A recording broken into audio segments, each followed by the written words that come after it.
AI doesn't make organizations safer or more innovative on its own. It magnifies a culture already in place. In sectors where mistakes cost lives, the challenge isn't adopting smarter tools, but deciding how much risk, judgment, and experimentation our organization is truly willing to tolerate.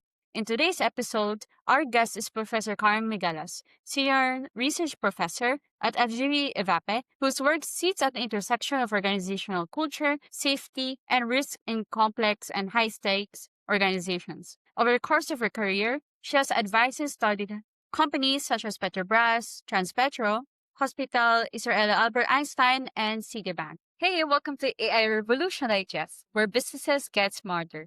I'm Jocelyn, and I'm going to show you how AI drives real results. And because the future is awaiting, let's dive right in. Across all industries such as healthcare, energy, and oil and gas, a lot of leaders face a simple but very difficult question. How do we innovate without putting our people at risk? This is the question for today's episode, and now let's welcome our very special guest for the day, Professor Carmen. Professor, thank you for being here. Can you tell our listeners who are you and what is it that you do? Thank you for the invitation, Jasmine. For me, it's a pleasure to be here with you talking about this kind of issue that I think it's very relevant for contemporary business. My name is Carmen Migueles. I am a researcher on culture and risk management, and I had the pleasure of being Jasmine professor for this semester. And that's what brings me here. I've been researching for over 30 years now in private and public sectors. And I've been dedicating more of my time recently to very high risk industries such as mining, oil and gas, and to special operations. Where we try to learn from organizations that work on extreme contexts like a fire department and special troops to see if there is relevant lessons we can bring back to business. That's it, Cecily. Thank you, Professor. Now let's go back to what you said was very interesting is high-risk organizations. You talk about the troops, you talk about the fire department, oil and gas companies. So in these high-risk organizations, how should leaders balance the speed of decision making with the need for consultation? I think when we think about leaders, we must think of leadership as both individuals and processes. If you have adequate processes in place, then we reduce a lot the stress over individuals. And what we've been learning, looking at Brazil on the last 15 years, is that the context matters a lot for what people do and for decision making. This is not a novelty. All the literature on risk management talks about how context and organizational factors frame decision making and frame people's logic of reasoning. And what we've been learning so far is that if you do not understand how people reason through innovations that you implement, you may actually be creating very large governance gaps, or in terms of public policy and public development, institutional voids through which high risk factors end up aligning and being ignored by people. Then there is this systemic malfunction that occurs when leaders kind of distant from people who are executing and do not know the concerns and risks that people are observing on their daily lives. When we think about Philippines and we think about Brazil, that are countries that had a kind of bloody and somehow violent history, subordinates prefer not to speak and hide relevant information. And what happened is that on those countries, we have weaker risk management and weaker risk governance to discuss with people what is expected from them whenever they receive a task or a technological innovation like IA on the corporation. If we don't understand how people are making sense of it and how people are thinking about deploying this innovation, we end up managing what is on the imagination of leaders and not actually on the concrete ground of organization culture. Then the main recommendation for leaders is to actually understand how people are thinking within a context and not actually making value judgments on what people were doing without understanding the context that led people reasoning in a certain way. I think this is the main point for leaders. And if we have very good processes through which people can actually bring innovation up, and we can use IA to improve the quality of the governance over those channels, because we know that in some corporations, some leaders may have interest or incentive to erase information that will create a problem for them at that moment. We can use blockchain, we can use IA, we can use IA actually to create better system of compiling and organizing this information so that we have faster understanding of the kind of risks that might be aligning in an organization. Thank you, Professor. What you said was very interesting, especially with culture and when the leader is quite distant to the people that's working on the ground. And I would say it's going to be more apparent when you're an international company, because when you said we need to understand the context and we understand it through the lens of culture. So I know there's a lot of oil companies in Brazil and the Philippines and mining companies. And when they create safety measurements is based on North American or Northern Europe standards, and they bring it down to the South, and they're quite culturally distant, not just physical, but also culturally. So when they understand safety or when they understand this is the processes, people from a different culture would interpret it in a different way.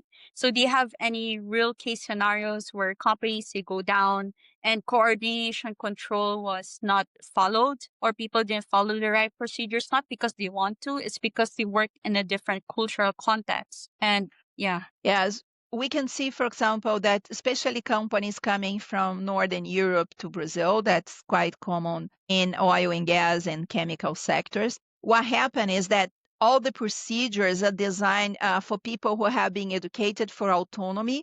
Then they learn from early age what they're expected to do in regard to pre-established goals. And in Global South, it's usually not the case. We are far more educated for heteronomy. That's the ethics of obedience in opposition to autonomy. That's the ethics of self-government. Then this is a relevant point. Another point is that people don't take into consideration very large gaps in education and background. Theoretically, it would be easy for a person of a very high education, high quality education to understand what's expected from them.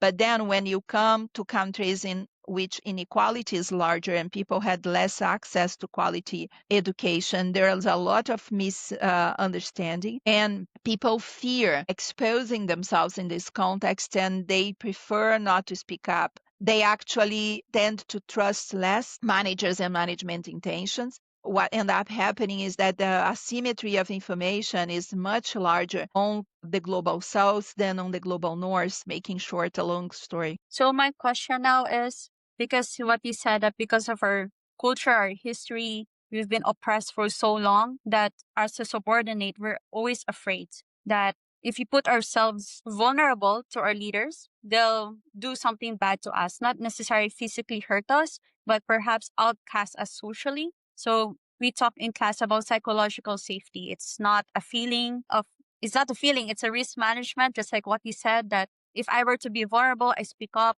there's something missing or a mistake in the procedure, I can tell you because I trust you as a leader and I can act autonomously to solve the problem when I see it without waiting for you. My question now would be, this is the culture that we're operating in. It is a cost of doing business in the global south. And now we talk about AI and how it's going to monitor things and get more feedback. How do leaders deal with this? Yes, we have asymmetries in information. A background is different. What if you're a leader from a high trust, low power distance company and you're going to a place that's completely different, opposite to your way of thinking? How do leaders deal with that? And what systems must be in place to encourage people to feel safer to speak up? I think the first thing for us to take into consideration is that trust is not necessarily a feeling, it's a calculation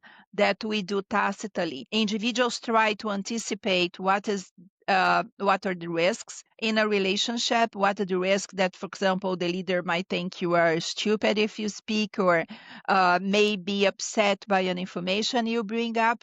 and people then reasonably decide not to speak to prevent themselves from being into this vulnerable situation. It's not the kind of thing that we can fix with this course. What we've been observing in practice is that there is a learning curve. People must be engaged in discussing how to solve even small problems at the level of a real task, so that they learn their opinion is valid and they can see how what they bring up actually is deployed solving small problems. Then if we involve people in speaking up and solving problems at the task level, then they are going to feel more the expectancy that nothing bad happen from participating will increase, and they will learn how to engage into this sort of cooperative management strategy. Question now is, can you give an example with a company you work at where they really encourage people's input and decision making, especially since they're operating in a high risk organization where one mistake can cost a life? So you've worked together with hospitals. I remember you said that you worked with Hospital Israelita, Albert Einstein. So you have any examples that you can share to the audience on how, in this cultural context like the Global South, how do we encourage innovation with that? As one of the largest problems I think hospitals face worldwide is with hospital infection. We know that the hospital environment is contaminated by different sorts of microorganisms that may affect the capacity of recovery of the patients, and patients can even be harmful to the health of professionals that work in that environment. And one example that I observed in a culture that worked very well with the Albert Einstein Hospital was when I was interviewing the people who do television management on the patient rooms. And that's a place I never expected people to be aligned to patient safety goals and to humanism in the treatment of patient. But they're saying, okay, there's so many meetings in which we try to discover and eliminate any kind of element that may threaten the safety of the patient, that we from the television maintenance team could observe that the remote control could be an element that was kind of transmitting microorganisms within the rooms. Many times the patient is in the operational room and the family member is waiting for this person to come back and is watching TV and forgot to wash hands and everything. And then after they handle the remote control to the patient, and the patient somehow scratches some part of the body that has been cutted or something and try to fix, and we have opening opportunity for an infection. It was so clear for us that we had to fight every single small opportunities,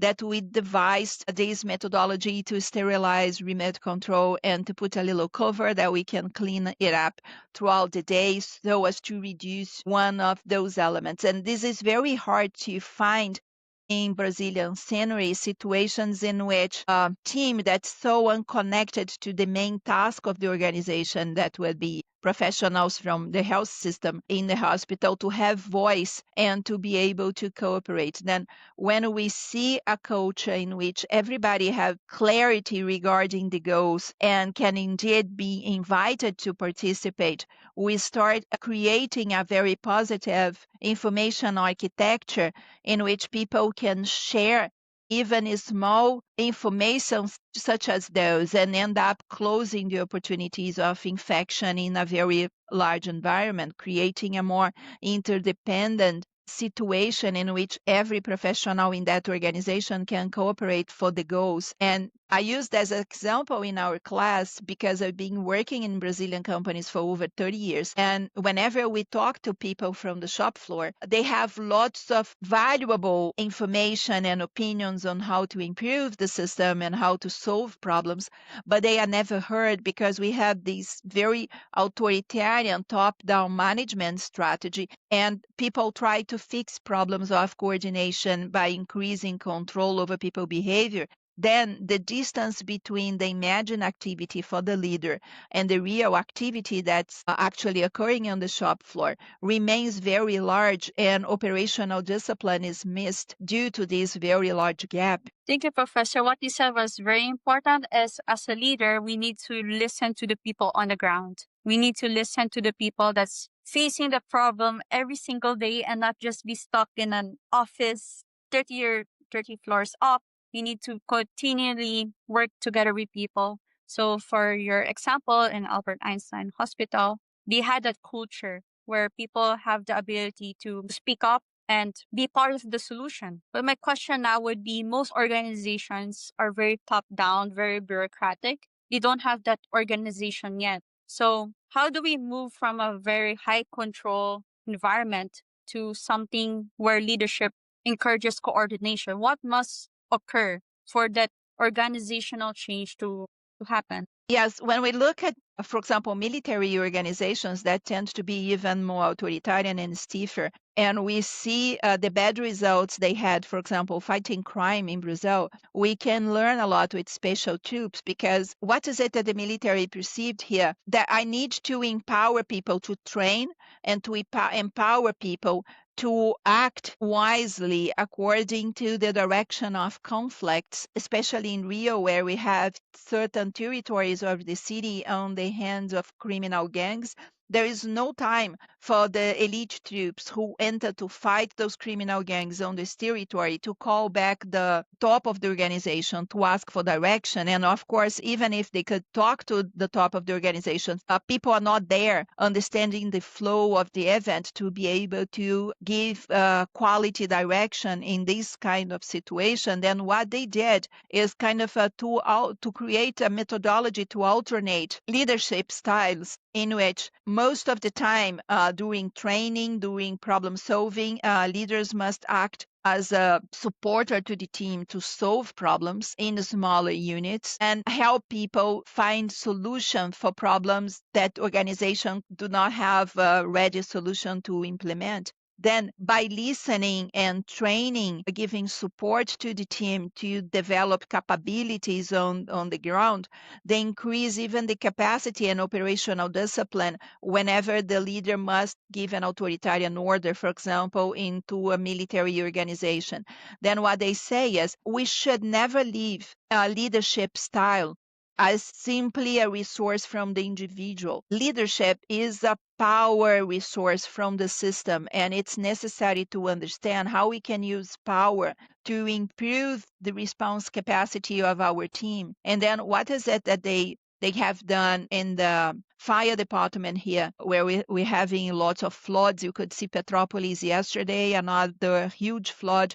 They need to coordinate fast actions. What they have done is to redesign organization to empower people who are on the ground to take good decision with the resource they have, and to structure a communication line so that people can ask for support whenever their resources not efficient or not enough for the kind of problem they have. They trained leaders to be, for example, authoritarian in this kind of context when the context demand authoritarianism, in which you have to have very fast response to a very large threat. And they've been training it, even how the leaders could be properly authoritarian, in which kind of context and which kind of behavior.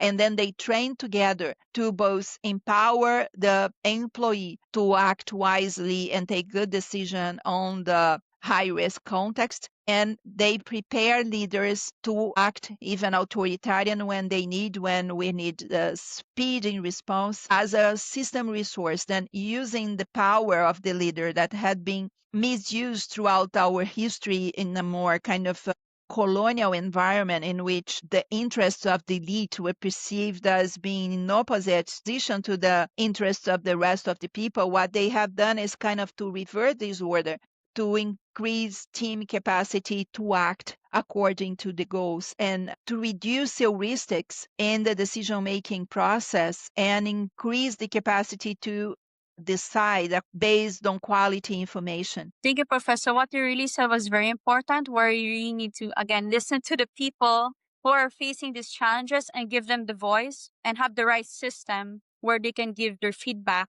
and the ability to act on their own. Just like what you said with the fire department, if you're in a military situation, you cannot always rely on your leaders because they might be miles away from you. You need to have the ability, the freedom to act on your own, to do what's best for the mission. There's a lot of multinational companies that go through the global south.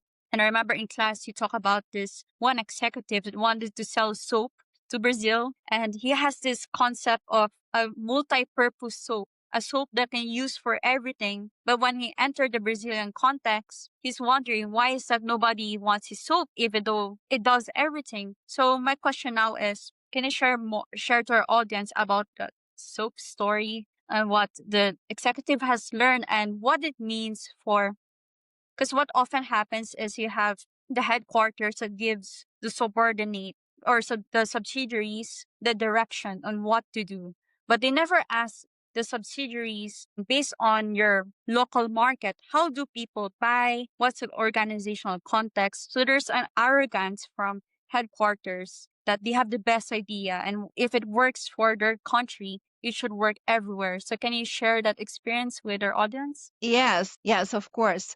This is a research that was done by a colleague, Lívia Barbosa, for a multinational over 20 years ago, trying to understand why is it, in spite of the fact that they had very good quality laundry detergent, and they had the best one for white clothes and the best one, theoretically, at that moment for colored clothes. People here were using soap, bar soap that gives far more work if you need to. People using some types of more natural soap like coconut soap and soap made with natural products. There is a fierce competition on Brazilian market to sell laundry detergent. And everybody came, and all the companies came, especially in this specific market from North America, where North American women tend to separate clothes according to color.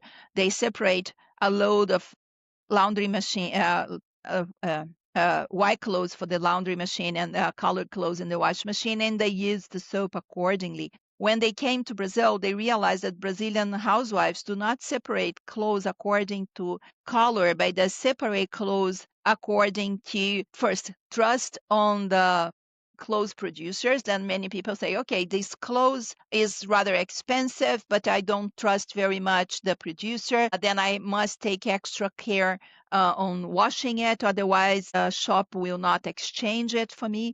And they realized that using coconut soap preserved color and prevented the clothes from being harmed in the washing machine. And they separated clothes into many, many different piles of clothes, not only white and black, white and color. Then they would separate clothes. For example, Brazilian housewives don't like to have their towels together with the bed linens because we live in a tropical country. Then whenever you have too many fills in the wash machine, you can have those little balls into your linen, and then you go to bed with little clothes and it becomes uncomfortable. If you have sinks on your linen, then the Brazilian housewives separate clothes on many, many different piles. And what happened is that this color and white solution was not adequate for all these piles of different piles of clothes, especially when people wanted some clothes to be like baby clothes to wash more softly or with extra care. And all of those understandings of how it was that Brazilian housewives separate their laundry was an opportunity to improve the offer to the market and create lots of low-cost innovation like powder coconut soap or extra soft coconut soap for washing babies' clothes, and extra soft and low perfume softener, because in the heat, if you use products with very strong perfume and your body gets hot outside, then suddenly there is this mix of smells emerging from your body, from your laundry detergent, from your softener and your own perfume. It all gets mixed in the heat. And by understanding how the consumer actually understood all this line of product, it was possible for this company to create lots of innovative products that are very well accepted even today in Brazilian market. help very much the company to win a tough competition by satisfying better clients' needs. So my question now is, this is a huge company, the soap company. They have one of the smartest people in leadership, and yet it took them around 20 years to figure this out. So what was the gap? I think the gap was this cultural gap we were talking before. Brazilian employees who went to this company learn, and we learn in school that we should obey the boss somehow and that we should be subordinated somehow. Then they accepted that their task was selling that kind of product, and it never occurred to them to try to influence the headquarters saying, the product's not good enough for our market. We tend to believe that people on the top have reasons to take this sort of decision to sell this kind of soap. And it's hard to imagine that we could actually exert influence over the headquarters to improve innovation. Then everybody here was kind of trying to do their best according to what the headquarters were saying. And then the headquarters sent a North American manager to Brazil, and he got a maid. And then this person was surprised that although he strongly believed they had the best product, maid he found to work in his home and take care of his baby were strongly asking for different types of soap to do her job.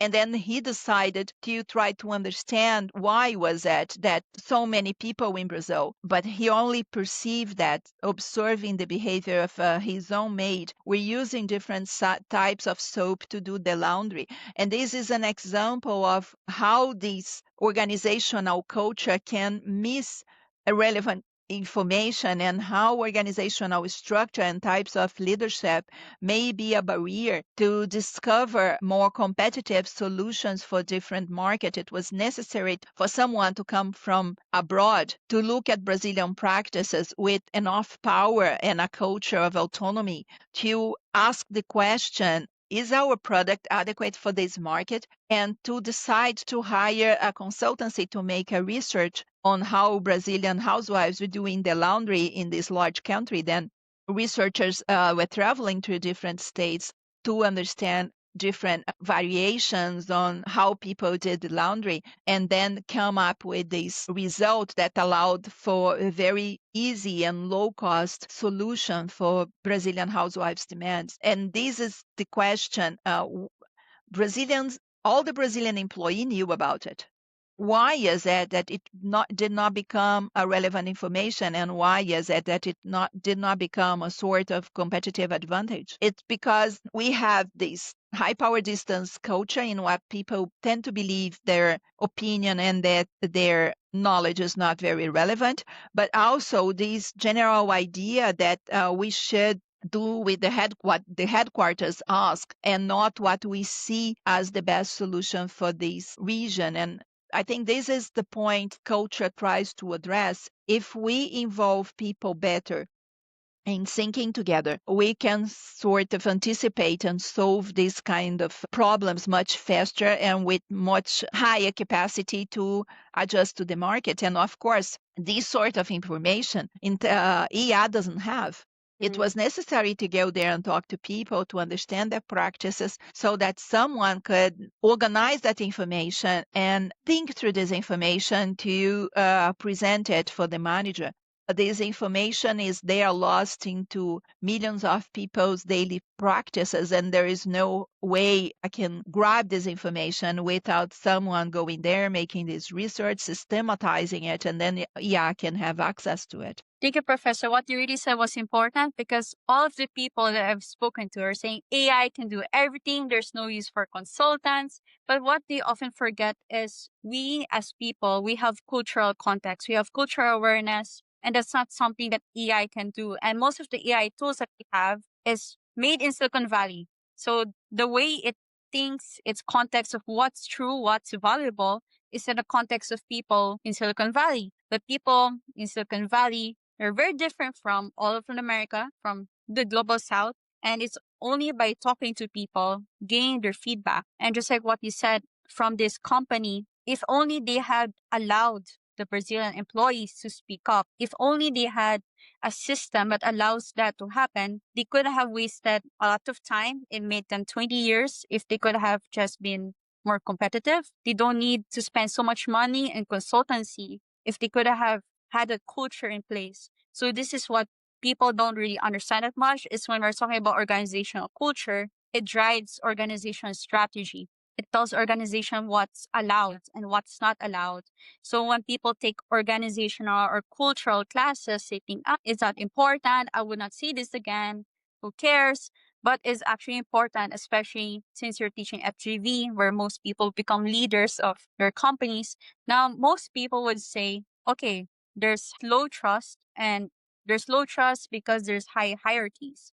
There's a huge cultural distance. You also work in Japan and has studied in Sophia University in Japan.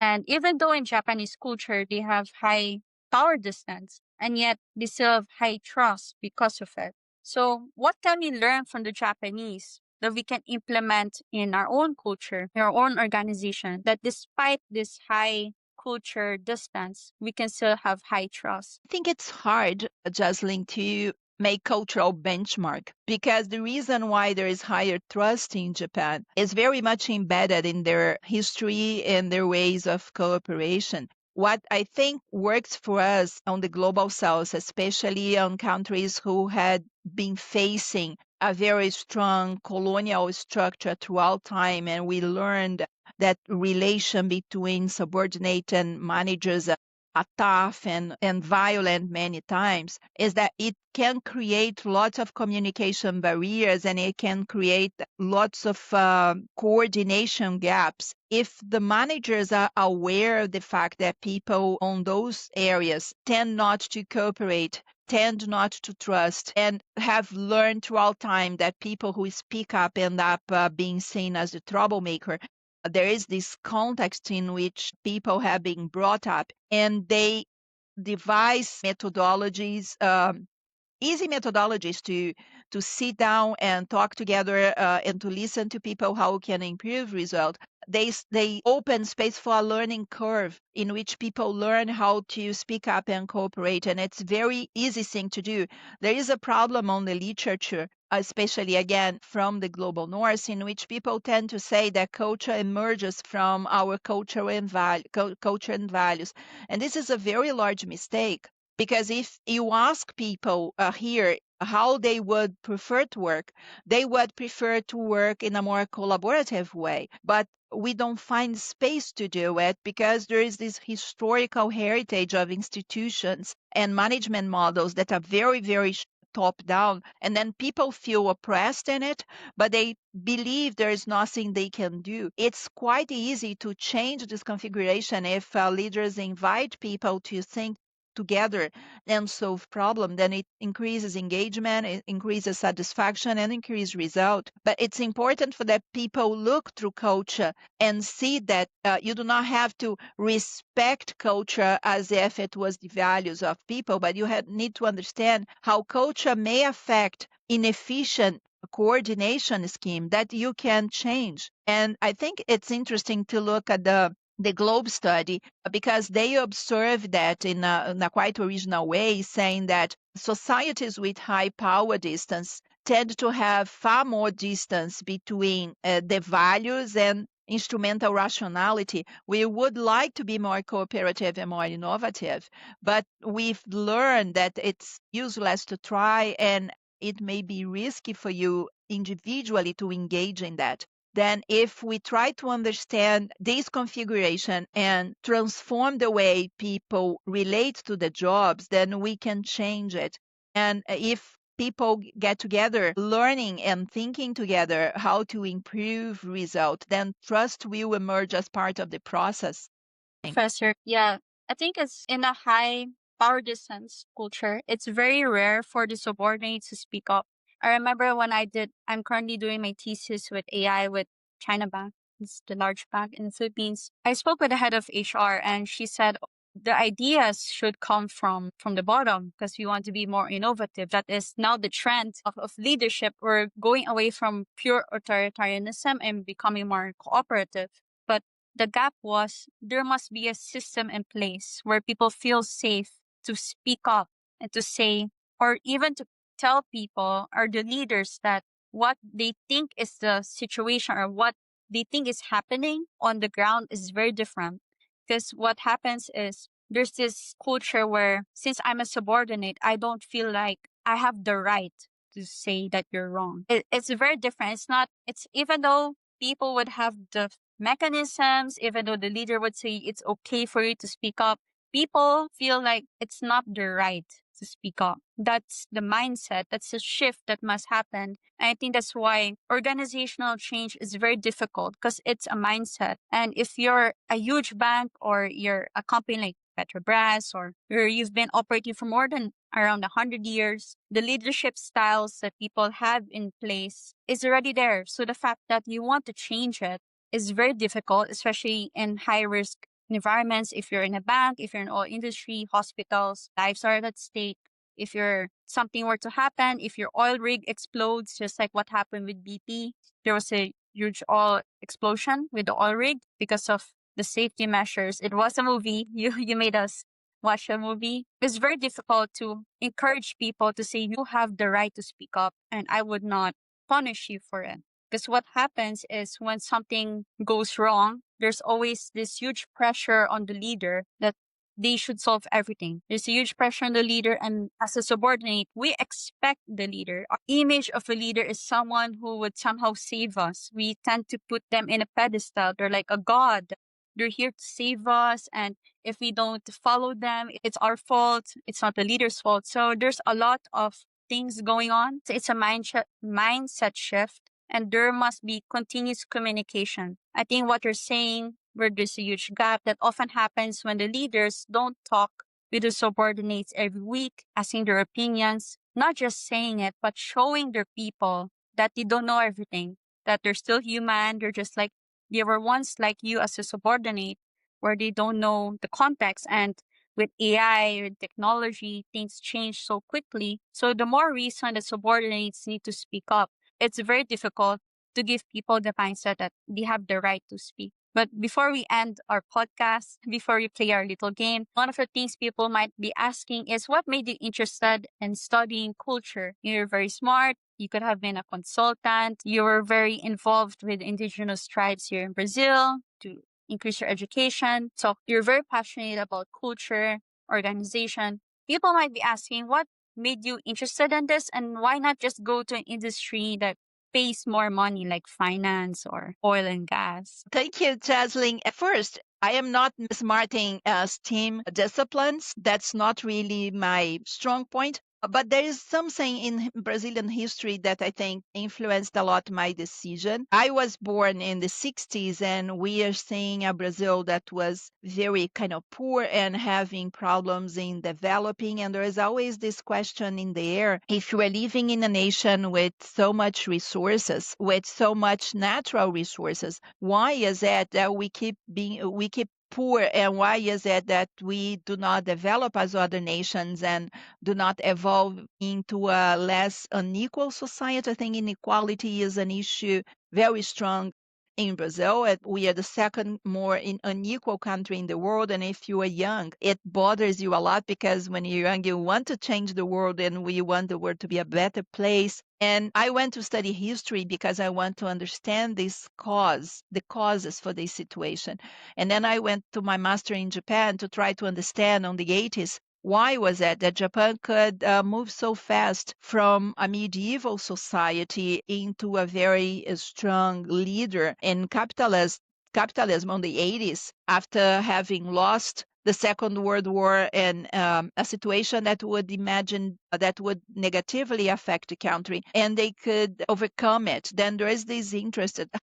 How is it that people organize themselves? How is it that people think? What kind of coordination efforts they could put together to solve collective problems? I think this is the questions that have been always inspiring my research since early ages, and that's why I end up into this research line. I think that's something I relate to as well because in the Philippines we also have a lot of resources, and I always frustrated when I opened the news and a lot of accidents. It was man-made accidents that happened. There was always a lot of thinking that it's because we don't put that much money in education or Filipinos are just not as smart as the North Americans, and that's why we fail to innovate.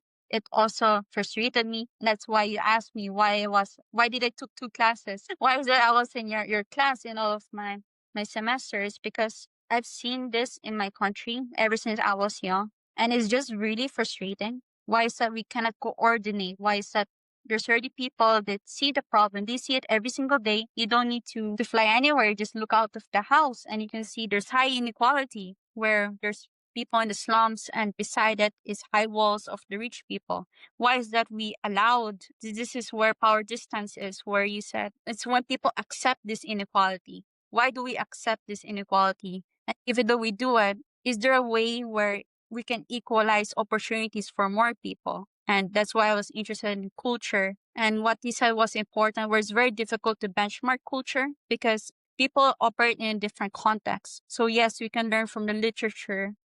Okay, this is how the systems, it works well for them, but it doesn't necessarily mean it's going to work well for us. And I think that's the wisdom of leaders, that especially in the headquarters, they should understand that yes, you have these safety measures, but if you put it in the context of people from a different culture, how would they understand it? And how do you do this transition? How do you make people believe that it is their right to speak up? It's not a privilege only because your title is a junior. It is your right to speak up and you are important in this organization. So this is like always been my interest. But I think it's only in your class that I've learned this. I think I studied in four because I was in a BA program.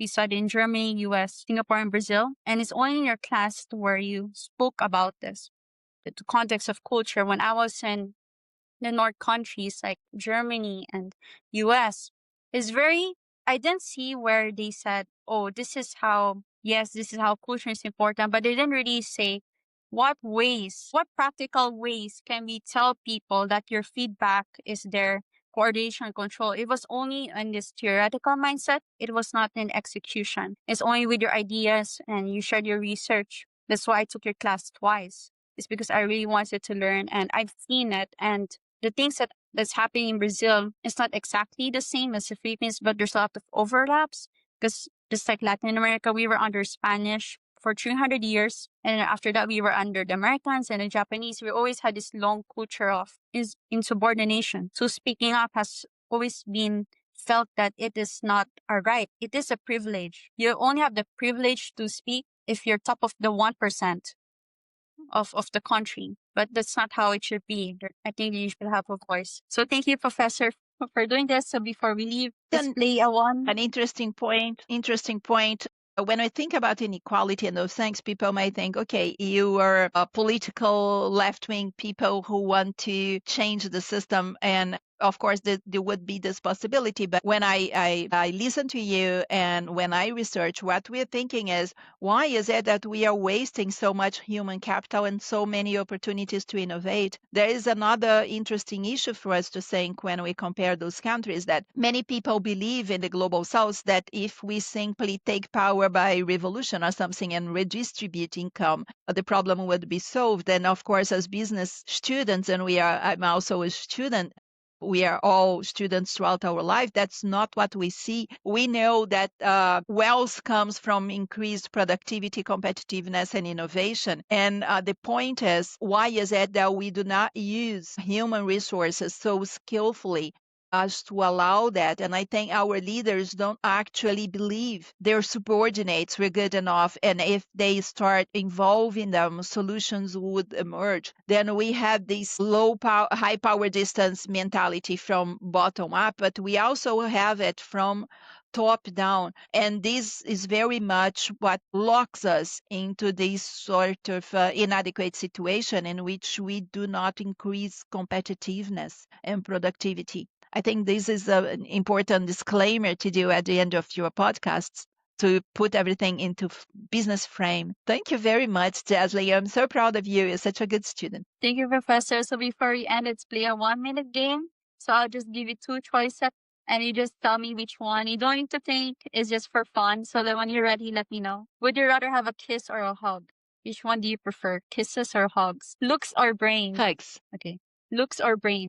Money or power? Power. Sing or dance? Dance. Hot or cold? Hot. Sweet or spicy? Spicy. Serious or funny? Funny. Work hard or play hard? Work hard. Forever love or one great love? One great love. Thank you, Professor, for that game. So before we leave, is there something you want to promote or share with our audience? There's a result for this game? No. No, it's just a fun game before we end because we were like very serious. So we just play this game so that the guests would feel more comfortable before we end the game. So thank you, Professor, for being here. So before we leave, is there something you want to share with your audience, or is there a project you're currently working on? No, Jocelyn, I'm fine. Of course, I have my consultancy that's Simbaling, but I would rather now learn from young people like you changing the world in your generation. I'm very proud of my students. I have been meeting all these very smart young people from throughout the world, and now I'm over 60. And what I would like to say is I'm available for this kind of conversation if you want to do it next time. I think it's important for us to think together ways of improving the world we live. And I think your generation sometimes is overwhelmed by information and possibilities. But if we focus on people, I think things change. Thank you, Professor. I think that's the reason why I started this podcast. Is I'm not an engineer. I don't know nothing about AI, but it's changing everywhere around me. First saying AI is going to take my job. I'll be jobless. There's no point of consultancy. There's no point of a business degree. So there was a lot of noise and information. And the reason why I started this is because I want to learn from you guys on what's most important. We have AI is going to bring us all the information, but what information is the most important and we can act on. And that's the reason why I started this podcast. I love listening. I think I'm always going to be a student, even though I'm going to go work. So thank you, Professor, for being my professor. You had me for 2 classes. It was a pleasure to be in our class. And thank you for our listeners for being here, and see you in our next episode. Goodbye.